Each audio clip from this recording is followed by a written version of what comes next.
Y chicos, Francisco y Madero, que lo tenemos a su izquierda, él era también niño de cuna rica.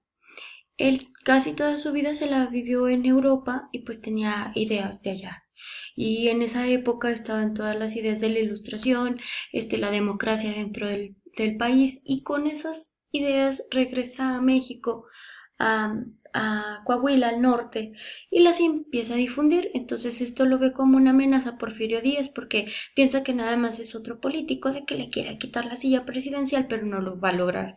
Pero toma auge, toma fuerza al norte, y ahora sí ya lo ve como un contrincante y lo empieza a buscar.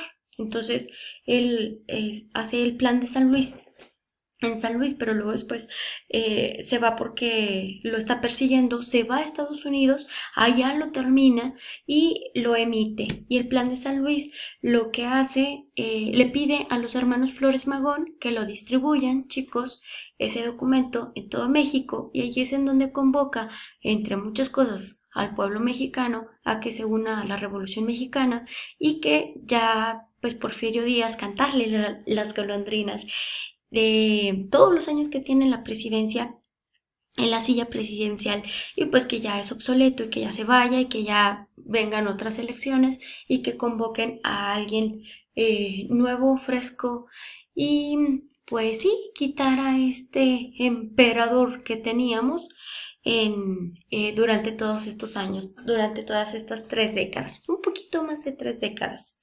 Ahora chicos, a su derecha tienen a Venustiano Carranza. Él es un político militar y pues él también compartía las ideas que Francisco y Madero, y también empieza su lucha junto también con su ejército, y a él lo vamos a encontrar con el ejército carrancista, los constitucionalistas, porque a él también se le atribuye algo muy importante, que es la Constitución de 1917. Y más al ratito, a continuación, la vamos a checar más adelante.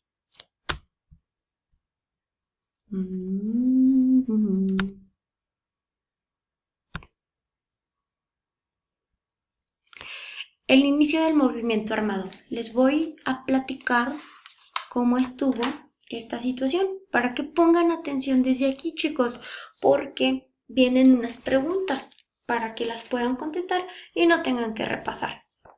Dice el inicio del movimiento armado. En marzo de 1908, Porfirio Díaz concedió una entrevista al periodista estadounidense James Clearman, donde dijo que las elecciones presidenciales de 1910 serían libres, lo que generó gran expectativa entre la élite porfirista acerca de quién podría suceder al presidente después de décadas en el gobierno. Francisco Madero era un empresario miembro de una de las familias más acaudaladas de Coahuila, que expresó su intención de buscar la presidencia. Con el Partido Nacional Antirreeleccionista promovió su causa con tanto éxito que pasó de ser un crítico regional del gobierno a un opositor a nivel nacional, con creciente popularidad.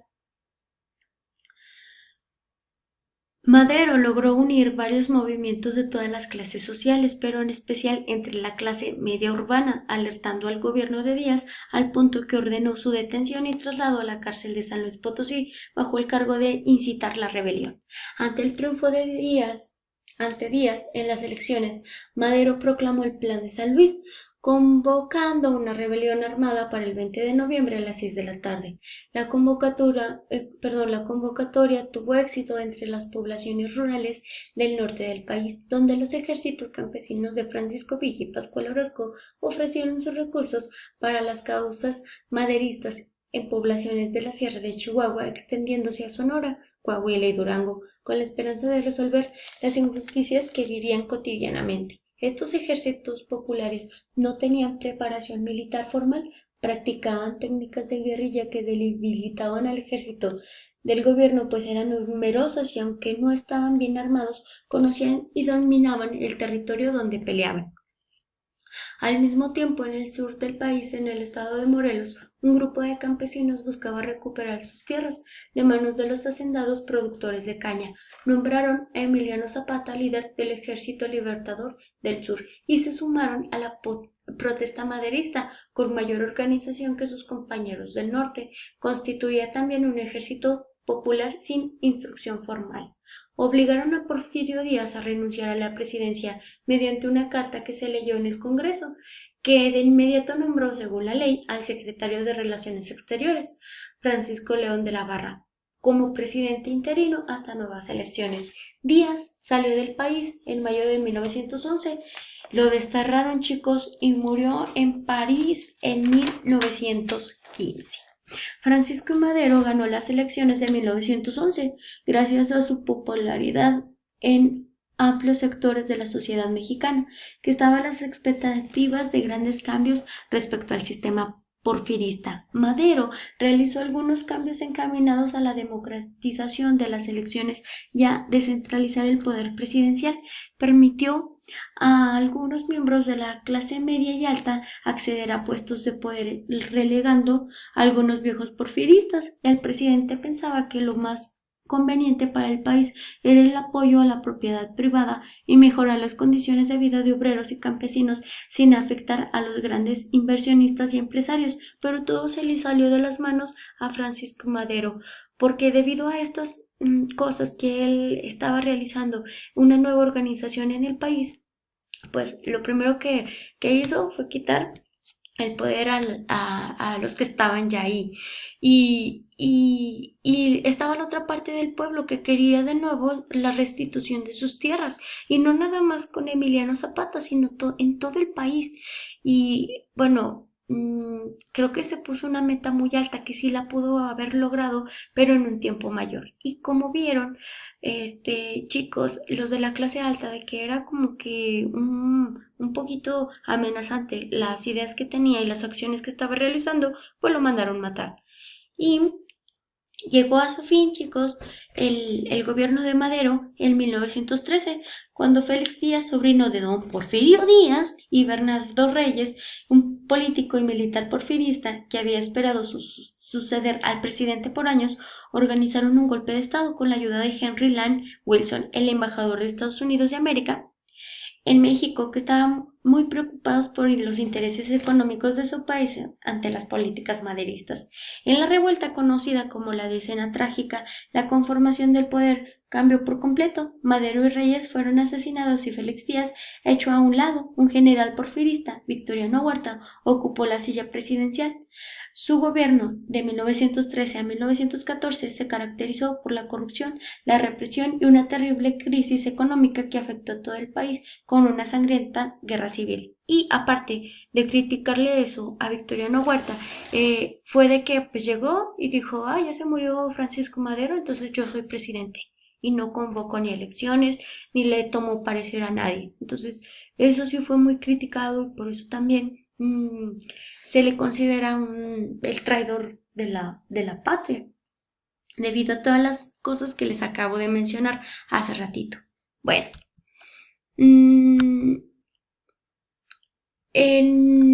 sigue el tema, chicos, de diversidad social y regional de los movimientos revolucionarios y sus líderes. Y aquí les presento un mapa y necesito que pongan atención a la pantalla.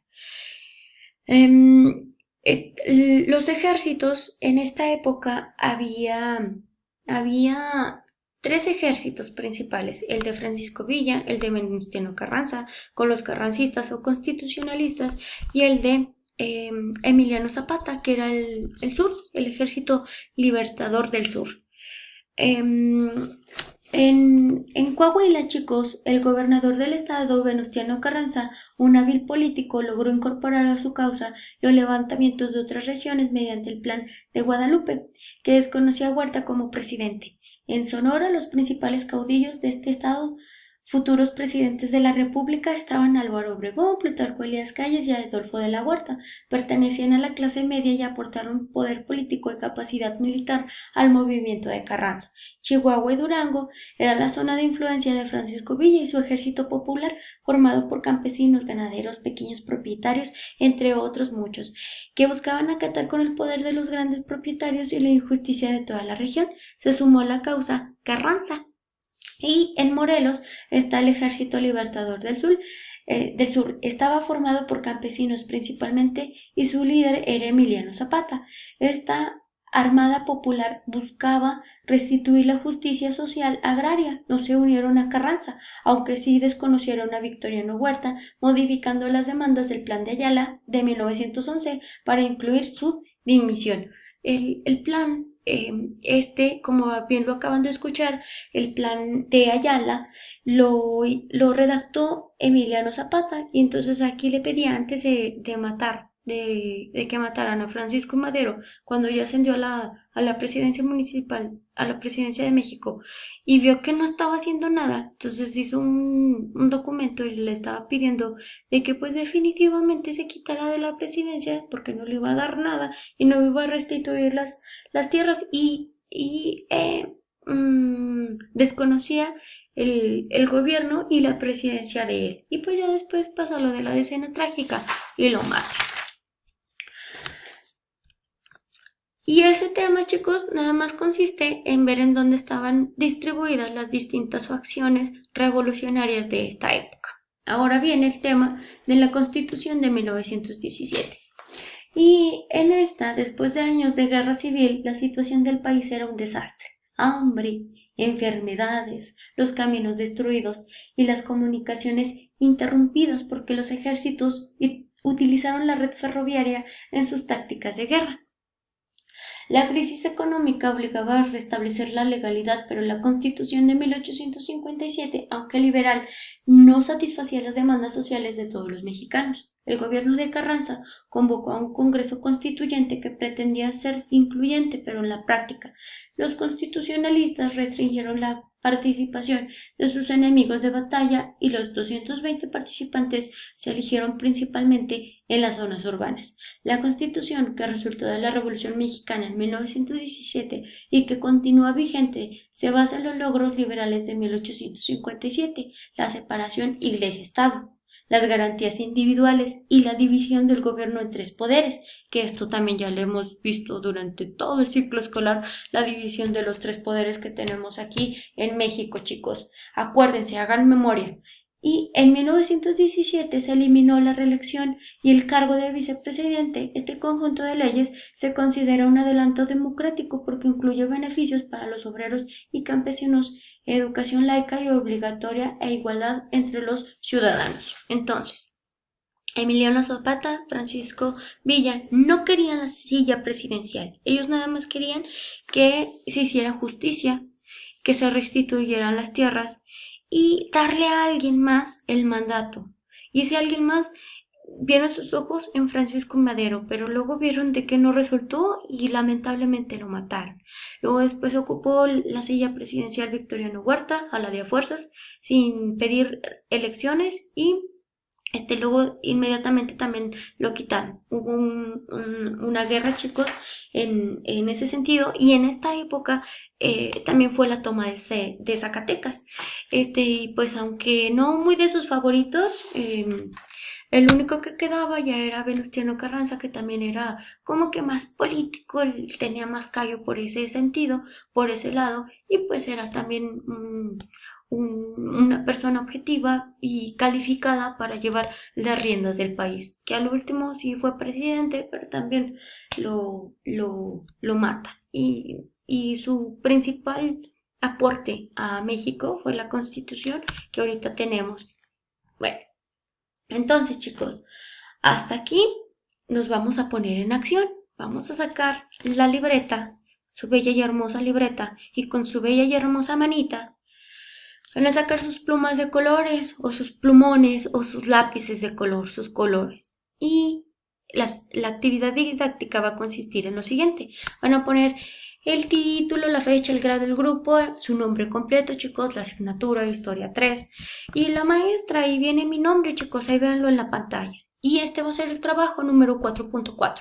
Y como producto final, ustedes van a contestar las siguientes preguntas, chicos. La número 1 dice, ¿de qué modo los caudillos de la revolución son diferentes de la descripción de los mexicanos que hace Porfirio Díaz?